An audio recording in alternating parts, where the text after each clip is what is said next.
Assalamualaikum warahmatullahi wabarakatuh. Teman-teman, kembali lagi di channel YouTube saya, Khairun Imam.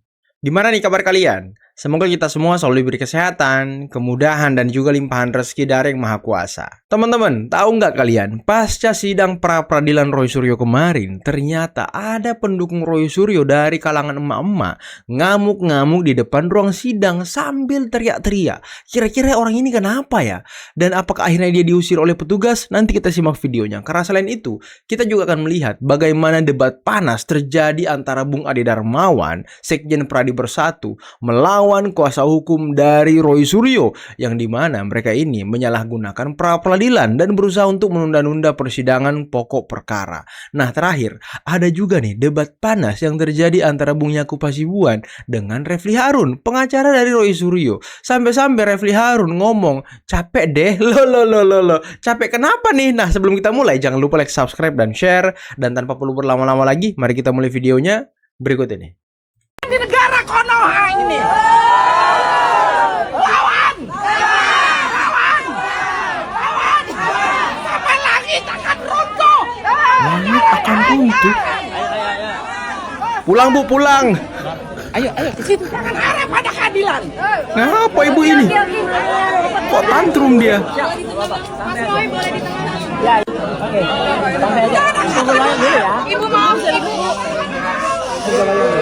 Masih teriak-teriak dia loh.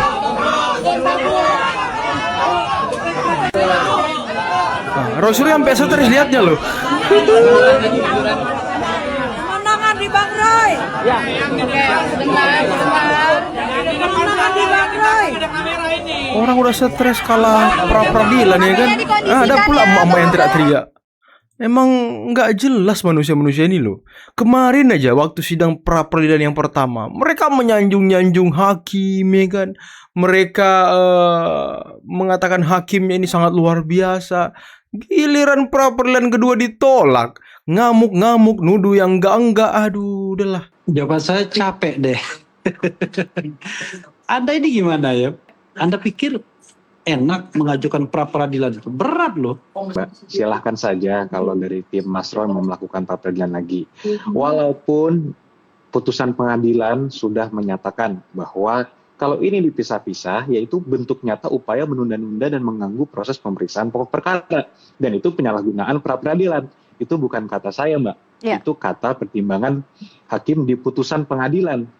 Jadi kalau itu tetap mau dilakukan, ya monggo. Saya yakin semua hakim ini sedang menonton dan melihat perkara ini semua. Jadi ketika itu tetap dilakukan, ya silahkan. Kalau dari kami prinsipnya pokok perkara harus diperiksa secepat mungkin agar semua pihak, Mbak, bukan hanya kami, kembali lagi, mendapatkan kepastian hukum. Betul. Mas Refli, tadi kalau ada kata-kata dari Bang Yakub bahwa ini kalau kemudian berlangsung panjang, lama di proses pra-peradilan, kasihan juga karena tidak ada kepastian hukum untuk Mas Roy. Jawaban Anda seperti apa? Jawaban saya capek deh. Capek Anda dia. ini gimana ya? Nggak lucu. Apa prejudice begitu ya? Begini, sidang itu bakal lama atau bakal tidak lama, itu kan bergantung pada prosesnya. Ya. Anda pikir enak mengajukan pra-peradilan itu? Berat loh.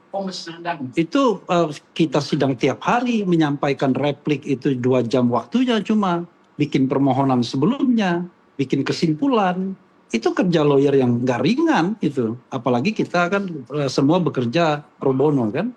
Jadi tetapi kita punya komitmen untuk Serius kau menegakkan pro bono. keadilannya. Jadi sekali lagi, tolong jangan digiring ya, bahwa seolah-olah menggunakan fasilitas pra-peradilan itu adalah upaya menunda-nunda. Itu satu. Soal cicil mencicil, ini kan juga sudah disampaikan bahwa sudah masuk ya yang Ya. pra-peradilan ketiga. Ya. Perkaranya ganti Bahkan kan- kerugian. Dan bahkan tadi Mas Roy juga menyebutkan ada kemungkinan untuk pra-peradilan keempat. Berarti Ya. membuktikan dong bahwa Ya. misalkan ada upaya mencicil pasal yang ada. Ya, Bagaimana? bukan upaya mencicil, karena kan yang pertama ini dikatakan mencicil. Ya. Berarti kan kita harus memenuhi dong kekurangannya pasal berapa aja yang belum nih? Ya mungkin kita akan bahasanya sekaligus tuh. Sekaliguskan Gitu dong, kan gitu. sekaligus Mungkin kan aja. gitu. Jadi Karena kan ketahuan kalau ditolak, tolak semua, jadi gitu, tantangan udah tuh dari selesai. hakim seolah-olah mencicil. Nanti Itu. mungkin kita akan masukkan Nah, pasalnya itu sekalian kan benar. gitu. Nanti putusannya kalau Kedepannya. ditolak barulah kita masuk kepada pokok perkara. Artinya Yang- gini, Bang. Kita tidak bisa menguji satu barang bukti yang sifatnya diprapit.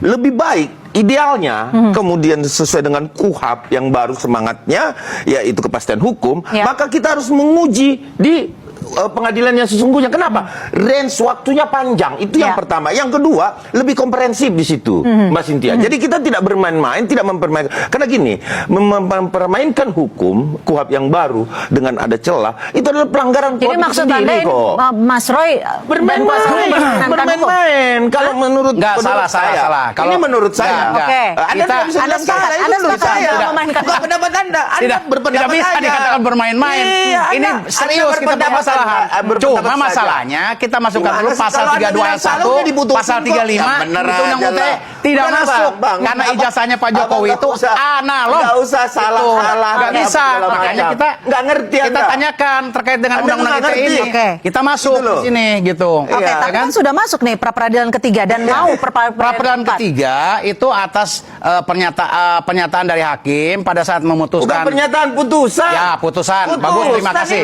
Ini saudara ngerti nggak? Bagus. Pengacara Putusan. nggak ngerti memang ngerti, Bang. ini. Itu, Iya, dulu. makanya. Itu bagus diluruskan. Ya, terima Iya. kasih diluruskan. Itu loh, Putusan mengatakan bahwa 14 hari ke depan boleh nanti untuk mengajukan rehabilitasi. Makanya Prapid yang ketiga itu rehabilitasi di saat putusan tapi pertama di, itu. di PN Jakarta Selatan masuknya ganti rugi perkaranya. Ya, rehabilitasi kan ganti Oke, rugi, pemulihan oke. nama baik dan sebagainya. Aha. Berarti, Karena diatur dalam PP 92 ada tahun jaminan 2015. tidak akan ada pra peradilan keempat ya? Nih, saya Itu tadi yang saya bilang. Saya Pra-peradilan ke tempat itu tadi yang ditantang hakim itu pasal 32 ayat 1 masuk 35 sampai kepada pasal-pasal yang diterapkan dalam kaitan dakwaan ini. Nah, Oke, kita lihat. berarti terakhir pra peradilan keempat. Pra-peradilan keempat tapi belum. Oke, tapi ada belum. 3 dulu. Ada tapi belum gitu ya. Ada tapi Ini belum. saya- Sama aja kalau Roy Suryo. Di pra-peradilan ini yang diuji adalah pasal 32 dan penetapan tersangka. Oke? Ya. Oke. Nah, kemudian ada rehabilitasi. Iya, di ke Secara analogi, kita berpikir, manusia berpikir nih, bodoh-bodohnya kita nih, kalau penetapan tersangkanya ditolak, Ya. terus kemudian ada rehabilitasi, pertanyaannya, yang direhabilitasi yang mana? Penetapan tersangka Langsung dijawab. Oke. atau Langsung dijawab. atau Bukan, yang lain ini salah, keliru. Langsung dijawab. Ini yang terkait dengan masalah rehabilitasi bukan masalah penetapan tersangka. Yang mana? Ini terkait dengan masalah penangkapan, penahanan, penggeledahan. Itu kaitannya ke situ. Yang Kan Prapid sudah Nama pertama baiknya di betul. situ. Penang- Prapid yang pertama. Oke. Itu. Penangkapan kan sudah Ya dinyatakan. itu, dinyatakan itu di- sudah inkrah. Ah. Oke, kata hakim Terus apa? rehabilitasinya Nanti apa? menyusul Penangkapan itu? rehabilitasinya nanti dipisahkan di belakang. Makanya kita masuk Prapid Kecuali yang ketiga. penetapan Oke, tersangkanya. oke. Guru. Secara analoginya gini, ketika itu berkaitan dengan pra peradilan pertama, kenapa sebagai tim kuasa hukum tidak mengusulkan pra peradilan ketiga waktu itu dimasukkan di yang pertama saja supaya menghemat waktu gitu? Oh gitu. Iya. Karena begini, Sesuai pada dengan saat prinsip peradilan. pada saat berjalan pra peradilan pertama, pra peradilan kedua terkait dengan pasal 32 ayat 1 udah masuk. Oke. Gitu loh, udah masuk. Jadi Jadi sebelum ini ada putusan udah strateginya ya, masuk. ketika gitu. sama seperti strateginya ya, karena sekarang pra peradilan kedua masuk sidang, pra peradilan ketiga sudah masuk. Sudah masuk. Nanti ketika pra peradilan ketiga masuk sidang, pra peradilan keempat keempat masuk. masuk. Oke, Gitu. bagaimana Iya. Anda melihat ini strategi Ya, hukum dari tim Bukan kuasa hukum Profesor? strategi hukum. Apa dong? Upaya mengulur-ngulur waktu dan Salah, bermain-main. salah. Nah, Itu salah diatur mulu. dalam pasal 1 Kan udah 164. disampaikan kepada yang mulia. Ya itu disampaikan yang mulia, Kalau tapi Anda terkait bilang dengan itu pasal salah, 32 ayat salah. 1. Sebentar dulu, Bang. Iya. Abang bilang selalu salah. Nah, ini yang kadang-kadang saya bingung sama Anda. Jadi gini, kalau dikatakan ya tadi Prapid itu adalah Oke. menggunakan Prapid dengan cara yang tidak benar. Kenapa hakim berprinsip? Tidak benar, itu kan Ya. hak hukum kalau Ya, pra peradilan. Kenapa? Benar Hakim dong. menyampaikan Setiap seperti itu. tersangka Kenapa bisa menyampaikan dilakukan seperti itu? langsung Karena sudah atau melalui jelas keluarganya. bahwa tidak Gitu. boleh Boleh. hal-hal seperti itu kita lakukan pencicilan. Memang tidak diatur, tidak melanggar hukum, tetapi secara etika berperkara KUHP itu jelas asas kepastian hukumnya terlupakan. Itu secara Ada. etika. Berarti Bukan Anda secara menilai salah, tidak salah. sesuai etika gitu. Iya, Salah lagi kita kan masa katanya. dibagi-bagi antara lex spesialis. Enggak, ada nggak pembatasannya bahwa kita harus mengajukan satu kali pra peradilan? Ada nggak? Keputusan Tunggu dulu, itu ada nggak dilakukan oleh dibatasi hakim bahwa kita ada mengajukan pra upaya peradilan sekali? menyalahgunakan Itu jawab dulu. Tapi Jelas. ya, Ada ini nggak pertanyaannya. pembatasannya? Coba saya mau nanya, pra peradilan boleh nggak dibatasi? begini. Enggak, tunggu. Pertanyaan saya. Oke, bisa Sudah berdiri. peradilan boleh nggak dibatasi? Oke. Sudah jelas tidak diatur. Sehingga hakim Salah. memiliki kewenangan. Pra Itu apa? peradilan. Oke. Finding law. Ya. Oke. Terus kemudian made in law. Oke. Membuat hukum dan apa? Penemuan hukum. Oke. Itu sudah jelas. Nah, itu terlalu kalau hakim jauh. berpendapat begitu, Terlalu jauh itu itulah jaraknya. aturan Sekarang yang pertanyaan dibahas. saya, Ya. pra peradilan Ini yang dibatasi nggak nggak? ngerti nih, nyalain hakim mulu nih. Mbak, Ya, Saya nggak Betul, nyalain betul, hakim, nyalain hakim mulu. Saya nggak nyalain hakim. Hakim itu putusannya, ya kan, wajib untuk dipatuhi. Oke. Putusan itu benar. Itu benar. Yang nyalain hakim siapa? Saya mau Anda bilang bertanya. salah. Saya mau Anda bertanya. bilang salah. Saya mau Kan bertanya. lucu Anda ini. Pertimbangan hukumnya saya kira sama sekali tidak menggambarkan sebuah pertimbangan hukum yang dibuat oleh hakim yang punya pengalaman profesional gitu. Oke. adalah bentuk nyata upaya Loh. untuk menunda-nunda dan mengganggu proses Kok pemeriksaan ngatain pokok hakim? perkara. Menurut hakim, upaya ini adalah Tidak salah satu punya bentuk pengalaman penyalahgunaan pra profesional. peradilan. Salah satu bentuk penyalahgunaan pra peradilan. Loh, loh, Komentar loh. Anda. Iya, hakim nggak boleh prejudice begitu dong. Kan kalau kita bicara mengenai hukum itu adalah hak atau bukan. Jadi sepanjang bahwa pra peradilan itu adalah hak dari pencari keadilan, justice seeker, maka ya instrumen itu bisa digunakan, bisa tidak. Nah, perkara kemudian dikabulkan atau tidak itu kan soal lain. Cuma memang kita agak kecewa dengan hakim kali ini karena tidak memberikan pertimbangan hukum yang memadai. Dia mengatakan soal timing. Harusnya katanya ini diajukannya pada tanggal 7 November setelah penetapan 7 November 2025 setelah penetapan sebagai tersangka. Kan Betul. apakah kita mau mengajukannya kapan itu kan tergantung bagaimana kita melihat situasi. Bukan kemudian kita dipaksa-paksa, Anda harus ajukan 7 November. Nggak begitu. Karena itu kita melihat putusan ini bukan putusan hukum. Masa putusan hukumnya mengatakan tidak relevan lagi. Alah, udahlah. Hakim udah bilang kau itu menyalahgunakan pra peradilan, nunda-nunda sidang pokok perkara. Dengerin aja. Dari Roy Suryo pertama kali ditetapkan sebagai tersangka, sampai sekarang itu ada beberapa bulan. Dan kuasa hukum Pak Jokowi dan juga pendukung-pendukung Pak Jokowi juga sudah sering mengatakan, ya kalau Anda tidak terima dengan pasal-pasal yang disangkakan, ya gugat pra peradilan itu sejak berbulan-bulan lalu teman-teman. Tapi mereka ya memang menunggu momentum ketika kasus ini masuk pokok perkara baru mereka menunda-nunda. Memang mau menunda-nunda orang ini. Jadi kalau dia bilang kita ini prejudice, kita ini lawyers apa namanya istilahnya Refil Harun kemarin itu lawyers way katanya. Aduh udahlah ngomong aja takut kau. Gampang. Kalau ada sekali. termul mengatakan, ada pengacara mengatakan Jokowi pasti hadir, Jokowi pasti hadir. Ayo kita tunggu, Jokowi pasti hadir. Saya tertawa, saya tersenyum, dan Tertawa saya kasihan. aja. Demi Allah saya kasihan ya. Kalau ada rakyat Indonesia dalam tanda petik namanya termul ya, ternaknya Mulyono ya, yang meyakini kalau ijazah itu asli, meyakini kalau ijazah itu ada, meyakini kalau Jokowi akan hadir di sidang, itu saya kasihan. Gak tega gitu kan. Ya karena gimana ya, dia akan tetap diminta pertanggungjawaban nanti di hadapan Allah. Betul. Jokowi Betul. mencari ribuan cara, jutaan cara untuk tidak hadir ke sidang, bagaimanapun caranya. Sementara para termul, para pengacara mengatakan di media Jokowi pasti hadir. Lah. Itu loh ya. Jadi oke, teman-teman ya. Lebih Allahu kasihan Akbar. kau lah. Kalau Lebih saya kasihan kau. kembali ya, kalau Anda nanya ke saya, Jokowi tidak akan hadir. Gak mungkin. Itu imanku yang mengatakan. Ya kalau saya salah, saya minta maaf nanti. Kalau ternyata Jokowi hadir. Ya kan? Lah, enak Gampang, sekali tapi iman kau. mengatakan. Jadi kalau ternyata Jokowi hadir, saya akan beristighfar kepada Allah. Berarti saya salah. Emang kau dari dulu salah kok. Nuduh ijazah orang nggak ada lah, palsu lah. Terus dia bilang tadi termul kasihan. Lebih kasihan kau keluar dari penjara karena kasihani atas kasihan dari presiden. Aduh, kau yang kasihan. Aduh, jangan ngomong-ngomong termul kasihan deh. Kau yang lebih kasihan. Luar biasa Sugi Nur ya kan. Kapan kau mau cium kaki Jokowi dan keluarganya, kapan? Kalau nanti ijazah Pak Jokowi terbukti asli, awas kau ya.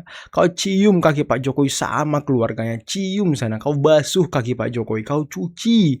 Luar biasa. Bang Rasulnya ngotot Pak Jokowi harus datang. Dia takut Pak Jokowi nggak datang. Kenapa? Ngapain? Dia kan hanya takutnya Pak Jokowi nggak datang. Tunggu Bu GM mengatakan dia nggak mau ribut. Dia kan mau mempermalukan ngejek-ngejek Pak Jokowi. Nah, ada bicara seperti itu. Kalau Pak Jokowi datang, dia dan pendukungnya akan mengejek gitu. Iya itu. Makanya kalau saya sarankan nggak usah datang Pak Jokowi. Kan ini kan persoalan ijazah kan, bukan Pak Jokowi maling uang dia atau nilep duit dia yang harus datang kan, tidak ada masalah. Lembaga itu mengatakan asli begitu asli sudah selesai. Abang menyarankan Pak Jokowi nggak datang, menghindari hal itu, Bang. Tidak datang nggak ada masalah buat saya. Tapi kalau nggak datang nggak ada masalah kok. Datang atau nggak datang nggak ada masalah. Begitu. Bang, tapi melihat kengototan Rosuryo, apa selain dia ingin mengejek, apakah dia ingin dari dulu dia akan ngotot membedah ijazah itu Bang di pengadilan, Bang? Ada seperti itu, Bang? Bukan, itu apa ya? Pokoknya udah seperti itulah, terlalu berani. Oke teman-teman, itulah tadi beberapa video yang bisa kita simak, yang bisa kita saksikan pada kesempatan kali ini. Dan waduh, ini debat mengenai pra peradilan Roy Suryo ini tidak habis-habis teman-teman ya. Karena pra peradilan Roy Suryo juga tidak habis-habis. Ya, tapi kita lihat bagaimana kualitas pendukung mereka yang ketika dia menang di sidang pra peradilan yang pertama, mereka mengatakan hakim ini sangat luar biasa, hakim objektif, hakim ini, hakim itu. Dipuji-puji setinggi langit hakimnya. Tapi setelah pra peradilan yang kedua ditolak seluruhnya, ngamuk-ngamuk mereka. Mereka malah menuduh hakim ini beginilah, hakim itu begitulah.